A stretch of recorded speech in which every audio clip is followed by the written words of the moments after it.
Madam কি করলে প্রত্যেকদিন যে বাড়িতে একটা নেগেটিভিটি জড়ো হয় কিংবা নেগেটিভিটি ঢোকে সেটা প্রত্যেক দিনের কি করলে কাটিয়ে দেওয়া যাবে? হুম, অনেকেই বলেন আমাকে ঘরে নেগেটিভ এনার্জি প্রচণ্ড রয়েছে। তো আজকে আমি ৫ খানা টোটকা শেয়ার করব। আপনারা যদি এই টোটকাগুলো করেন অবশ্যই ঘরে কিন্তু শান্তি ফিরে আসবে। তার আগে দর্শক বন্ধুরা এই ভিডিওটিকে কিন্তু স্কিপ করবেন না, লাস্ট অবধি দেখবেন আর লাইক শেয়ার করে দেবেন। অনেকে এই ভিডিও থেকে অনেক উপকার পাবেন। তার সাথে কমেন্টে কিন্তু আপনার থটস জানাতে ভুলবেন না। চ্যানেলটিকে অবশ্যই সাবস্ক্রাইব করে রাখবেন। তো যদি আপনার মনে হয় ঘরে সবসময় টানাপোড়েন, স্বামী স্ত্রীর মধ্যে অশান্তি, আপনার যে বাচ্চা আছে সবসময় অসুস্থ হয়ে পড়ছে, তাহলে জেনে রাখুন ঘরে কিন্তু নেগেটিভিটি ঢুকে গেছে আর এটাই কিন্তু আপনার জীবনের সব শান্তি কেড়ে নিচ্ছে।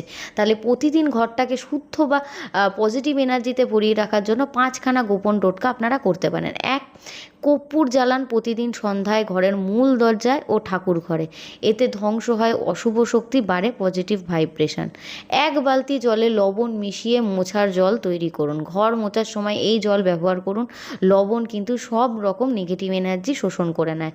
প্রতিদিন প্রদীপ দিন তুলসী গাছে ও বাড়ির মন্দিরে। প্রদীপের আলো স্পিরিচুয়ালি অন্ধকার শক্তিকে কিন্তু ধ্বংস করে। ঘরের কোণে কোণে রাখুন একটা করে লাল কাপড়ে মোড়া কয়েন আর তুলসী পাতা। এতে ঘরের আর্থিক স্থিতি ফিরে আসবে, কালো ছায়া দূর হয়ে যাবে। সকালে যদি পারেন তো একটুখানি দরজার পাশে বা ঠাকুর ঘরে কিন্তু আপনারা ঘণ্টা বাজিয়ে অবশ্যই পুজো করুন। এই শব্দ তরঙ্গ কিন্তু বাড়িতে শুভ শক্তির কিন্তু প্রভাবও ঘটায়। এছাড়াও ঘরে ভুলেও কোনো ভাঙা জিনিস, বন্ধ ঘড়ি, শুকনো গাছ রাখবেন না। এগুলোই কিন্তু মেনলি এই ব্ল্যাক এনার্জি বা নেগেটিভ এনার্জিকে কিন্তু আকর্ষণ করে। তাহলে অবশ্যই ভেবে দেখুন, যদি আপনার ঘরে শান্তি না থাকে তাহলে জীবনে কী করে সুখ আসবে। তাহলে অবশ্যই আমাকে কমেন্ট করে জানাতে ভুলবেন না আপনারও যদি জীবনে এরকম ধরনের প্রবলেম থাকে। অবশ্যই ভিডিওটিকে লাইক, শেয়ার আর চ্যানেলটিকে সাবস্ক্রাইব করবেন।